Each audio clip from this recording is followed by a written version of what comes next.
After a brief pause, Vikir said, "He will do as his father commands." Camille, her cheeks faintly flushed, wondered to herself, did that mean he wasn't against the idea? Hugo turned to Alfonso, his tone firm as he declared that bloodline meant nothing within the Baskerville family. Even some of the Lair were inferior to the Van, he said. Alfonso gave a quiet chuckle, studying the boy before him. He remarked that Hugo seemed to hold Vikir in unusually high regard. Was the child truly that talented? His eyes trailed over Vikir from head to toe, weighing his presence, measuring his worth. Vikir did not look away. As their gazes met, he recalled what he knew of the man. Alfonso, a sixth circle master and one of Morg's most powerful mages, a man known equally for his formidable skill and his overprotective fondness toward his niece. Alfonso crouched slightly, lowering himself to meet Vikir's eyes. He said that he would not allow just anyone to marry his dear Camille. Resting a hand on Vikir's shoulder, he added that if Camille were ever to marry, he alone would judge the man's worthiness. Then, as his hand lingered, Alfonso's brow furrowed in surprise. The boy's body was solid, pure muscle, and at such a young age. 8 years old, and built like this. He turned to Hugo, an intrigued glint in his eyes. He asked permission to test the boy, to have what he called a heart-to-heart. Hugo's voice carried a hint of irony as he asked whether the great sorcerer of Morg wished to intimidate a child. Alfonso replied that this was no ordinary child. This could very well be his niece's future husband. He asked not as the deputy head of Morg, but as an uncle who deeply cared for his family. Camille protested quietly, urging him to stop, but Alfonso waved her off, saying this was how such matters were meant to be settled. He turned back to Hugo and asked once more for his approval. Hugo granted it. Back in the training grounds, Vikir stood opposite Alfonso. The air was quiet now, no audience, no guards, only the four of them, Camille, Alfonso, Hugo, and Vikir. Alfonso stood there and told the boy that he would be testing his abilities, so he should not hold back. Vikir stayed silent, thinking that if he truly unleashed everything, Alfonso might collapse from the shock. With a faint smile, Alfonso added that he would give himself a handicap. He summoned a wave of earth mana, shaping the soil into a clay pot. Camille watched, her eyes widening as Alfonso filled the pot with water using magic, then carefully placed it on his own head. He declared that he would remain in place.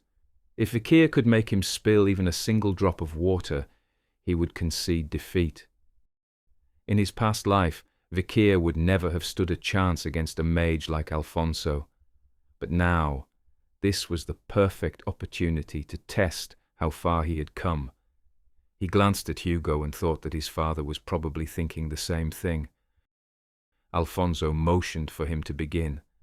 Vikir's body tensed for an instant, then he darted forward, his movements sharp, precise, and fast.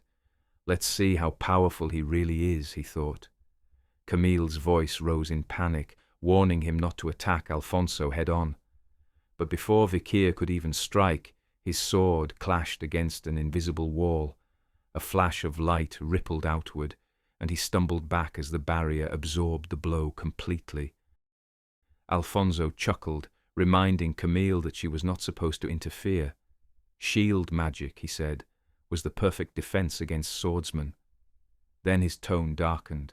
Flames gathered around him as he conjured 4 fire projectiles that hovered in the air.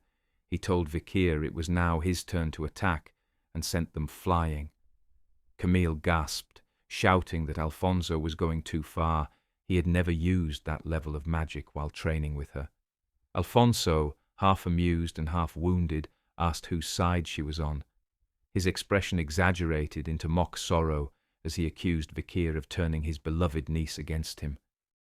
Hugo, quietly observing from the side, recognized that Alfonso was still holding back. The fireballs moved just slow enough for Vikir to evade them. For now, there was no need to intervene.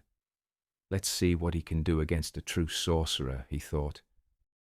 Vikir weaved between the incoming flames and charged again, striking the barrier in rapid succession. Alfonso smirked. He told the boy that no sword could ever pierce his shield.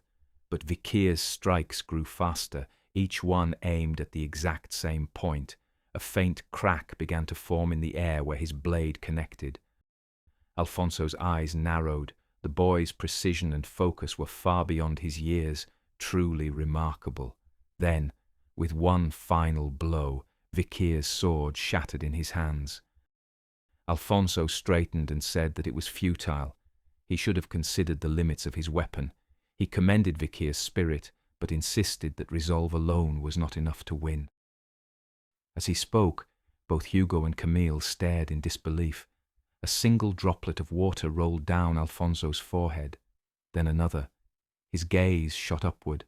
The clay pot atop his head was cracked, pierced cleanly by a fragment of Vikir's broken sword. Alfonso blinked, stunned. Did that piece really hit the pot? Vikir allowed himself a faint smile. Camille, watching with wide eyes, felt her face grow warm once again. He had actually beaten her uncle. She murmured under her breath, did that mean they were engaged now? Hugo exhaled slowly, a small grin tugging at his lips. That had been no accident. Perhaps, he thought, he had been raising a far more clever hound than he realized. 7 years later, at the Baskerville training grounds, the young hounds were gathered under the supervision of Staffordshire Baskerville, engaging in group drills against an ox bear. The massive creature roared and swung wildly as the trainees struggled to bring it down through coordinated strikes. Then the triplets stepped forward. Moving as one, they executed a precise three-way attack that tore into the ox bear's flank, sending blood splattering across the dirt. Staffordshire's sharp eyes caught the faint red hue of their aura, a defining mark of a true Baskerville swordsman. With the beast weakened, the remaining hounds closed in and finished it off together. Staffordshire clapped and commended their performance. With this final test, he announced, they had mastered the first form and reached the level of low-class sword experts. Their 7 years of training were now complete, but his tone turned grave as he added that this ox-bear was nothing compared to those roaming Le Rouge et Le Noir. He warned death came far more easily than they might expect. After saluting the group, he dismissed them. The young hounds began to chatter among themselves, speculating about which of the 7 knightly orders they would soon join. Each order specialized in a different kind of field operation: patrolling, hunting, guarding, assassination, subjugation, or direct combat. A couple of students wondered where Vikir would end up as they looked at him in awe. He had defeated an ox-bear on his own, one even bigger than the one the group had faced. Another whispered that he could already draw the third tooth. Vikir, sitting atop the beast he had just slain, thought his progress had taken longer than expected. They might think he was at the 3rd form, but he was actually at the 5th, with the skills of a mid-level graduate. He had only managed to progress from low-level to mid-level in the last 7 years. He sighed quietly. He may have passed the level he had reached in his previous life, but his progress still felt slow. Barrymore approached and informed him that he had received an assignment and was to report to Lord Hugo. Vikir made his way to Hugo's office. He greeted him, saying it had been some time and that he hoped he had been well. His eyes then caught a faint scar running across Hugo's nose, and he asked where it had come from.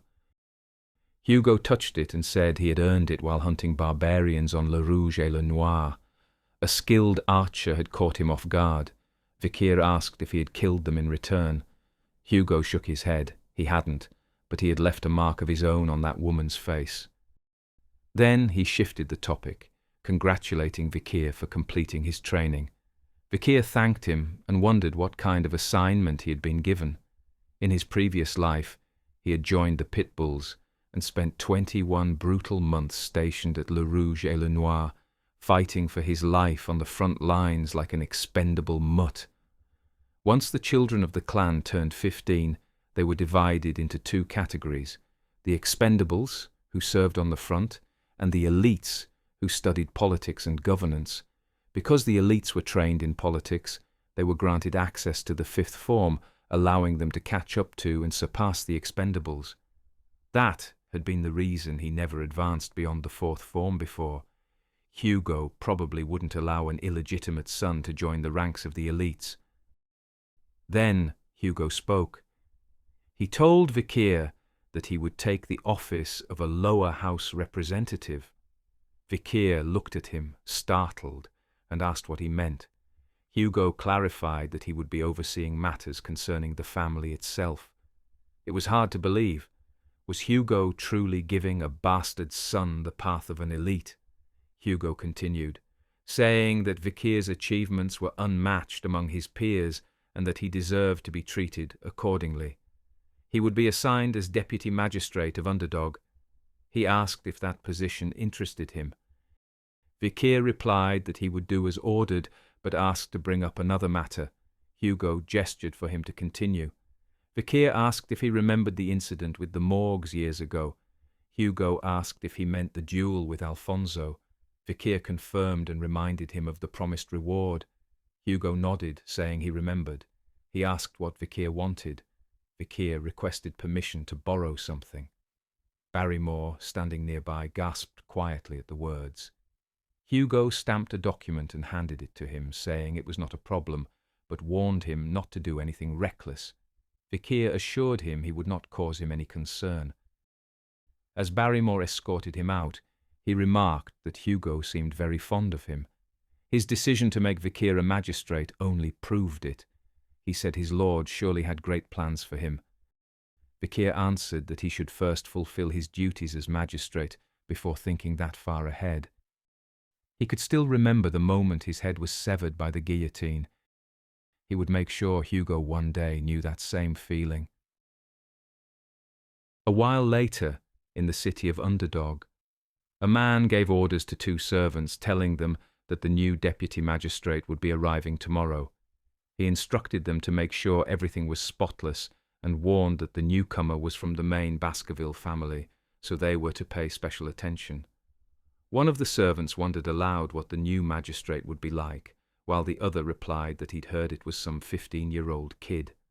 The first frowned, saying things in the city would probably stay the same, and they should prepare for more years of misery. Then one of them noticed a boy walking past. He stepped forward, placing a hand on the boy's shoulder, and told him he shouldn't be wandering around these grounds. Vikir turned slowly and told him, in a low, menacing voice, to take his hand off him. Then he pulled out a piece of parchment and held it up in front of them, revealing his identity. The servant's face went pale as he stammered that the magistrate had arrived earlier than expected. Vikir pointed at him and ordered him to fetch liquor and women at once. He was going to throw a party. Later, the party was in full flow. Chihuahua Baskerville, Underdog's chief administrative officer, looked out the window in disbelief. His new superior had just arrived, and on his first day he was already throwing a lavish party. It was bad enough that his former magistrates had all been dismissed on bribery charges. Now his new boss was throwing drunken parties at the workplace. He muttered that if this was the regime, then he wouldn't care about the city anymore either. He was done trying to keep this place above water. A voice came from behind him. Vikir stood close and asked if he was the chief administrator. Chihuahua jumped at his sudden presence and turned to face him, asking when he had arrived. Vikir introduced himself, and Chihuahua, composing himself, did the same. Vikir asked if he had a middle name. Chihuahua didn't appreciate the question. He was sick of the discrimination surrounding middle names. He had none, as he wasn't related by blood to the Baskervilles, although he carried their name. Vikir took his silence as confirmation, placed his hand on his shoulder, and smiled, saying that was perfect. The man stood there, confused. Vikir pulled out a book and told Chihuahua that he had read he was a local of this city. Chihuahua confirmed, born and raised. Vikir asked if that meant he was familiar with the ins and outs of the place. then said he was well aware of the hard work Chihuahua had put into this city and had no intention of getting in his way. He told him to continue the good work he'd been doing. Chihuahua, surprised, replied, "Yes, sir." Vikir noted that he saw no problems with the civil law of the area, but found the judicial system strange. Impressed, Chihuahua asked if he was already up to speed. Vikir said the problem with Underdog was the illegal businesses that had been left unchecked. They had allowed the underground to gain power. Now it had more influence than the law itself. He planned to go after the big players in the city and enforce the laws of the land, but he would be adding one new law. After that, he said, he would bleed the underground economy dry. He just needed justification, and creating this law would give him that. Chihuahua asked why he needed justification to remove unlawfulness. Vikir said it was because he was young and he needed to be persuasive for anyone to listen to him. He would lay down the filth to attract the flies, he said, smirking as he watched out the window. The next day, a crowd gathered along Underdog's main street. Vikir stood on a podium as murmurs spread through the people below, everyone wondering what was going on. He called for their attention and introduced himself as the new deputy magistrate. Whispers rippled through the crowd. Many couldn't believe it. A boy that young, a deputy magistrate. Most were dismissive. Vikir pointed toward the bulletin board behind him. He said they were all familiar with the laws posted there, and that they should be no strangers to the laws of the land. They might have a new deputy magistrate, but the laws behind him remained the same, and they would be upheld. Scoffs broke out across the crowd. Some shouted that those laws only applied to people like them, that the rich broke them all the time. Others muttered it wouldn't be long before this new magistrate was bribed like the rest. Chihuahua barked for the crowd to settle down and show respect, reminding them that this young man came from the main Baskerville family. The noise gradually quieted, though a few murmured that they'd rather have Chihuahua in charge. Vikir lifted a metal rod high into the air. Then, with one sharp motion, he slammed it into the ground, driving it deep into the stone with immense force. The crowd gasped at the sight. Vikir announced that under the power vested in him, he was declaring a new law. The Vikir Special, Article 1, Section 1. Whoever pulls this rod from the ground shall receive 100 million gold. For a moment, silence fell over the crowd. Then the noise rose again as confusion spread through the street. They began whispering among themselves, asking if he would really pay such a sum, but no one came forward. Vikir raised his voice, asking if there was truly no one willing to try. When no one answered, he paused, then said he had no choice, and raised the reward to 1 billion. The crowd stirred. People muttered that it had to be some kind of stunt. Clearly, they didn't believe him. Vikir asked again if no one was willing to try. Still, the crowd stayed silent. Then he announced that he would raise it to 10 billion. Would anyone come forward now, he asked. The murmurs grew louder. One man whispered that anyone who tried would probably be cut down by the sword at Vikir's side. Another said it was best not to get involved. Chihuahua tried to stop him, leaning closer and whispering for him not to raise it again. The city coffers couldn't afford it. Then, suddenly, a hand went up. A young girl stepped forward, saying she'd like to try. An elderly man reached out to stop her, warning that she would only be struck down. But she shook her head and said she would risk it. Her mother was sick. She smiled faintly and asked the man to look after her mother if the worst happened. She walked toward the podium. The crowd fell silent. The girl looked up at Vikir, wondering if he would kill her. She hoped that, at the very least, she might earn a few coins for trying. Vikir pointed at the rod and told her to pull it out. She knelt down, swallowed hard, and reached for it. To her shock, the rod came free with almost no effort. The crowd erupted in disbelief. She did it, they asked each other. She actually pulled it out. The girl froze, staring up at Vikir, unsure what would happen next. Vikir's hand moved and she shut her eyes, expecting the worst. Then she heard the clink of coins drop in front of her. Opening her eyes, she saw him holding out a heavy sack of gold. Vikir handed it to her as the entire street looked on in stunned silence. He snapped his fingers, calling for his staff, and asked for her address. He told her she wouldn't be able to carry the rest, so he would have it delivered, and guards would escort her and her money home safely. He placed his hand gently on her head and told her that this was how laws should work and how they should be obeyed. The crowd could only stare, mouths open in complete shock. After that, Vikir's law became more known than the Baskerville Constitution itself. It was simple: break the law, be punished; obey the law, be rewarded. The people of the city were relieved to have an honest man in charge. Crime fell, quickly cutting in half. Now, in his office with Chihuahua, Vikir listened as the man spoke. Chihuahua said he had never seen anything like it in his 20 years on the job. Vikir replied that it made sense they would not trust him after what his predecessors had done. He had thought long and hard about how to win the people over. Chihuahua began to sob and told Vikir he would follow him until the day he died. All the pain and suffering he had endured was worth it now. Vikir thought of something similar Camille Morgue had done in the distant future when she became head of the family, though her reign of terror never truly won the favor of her people.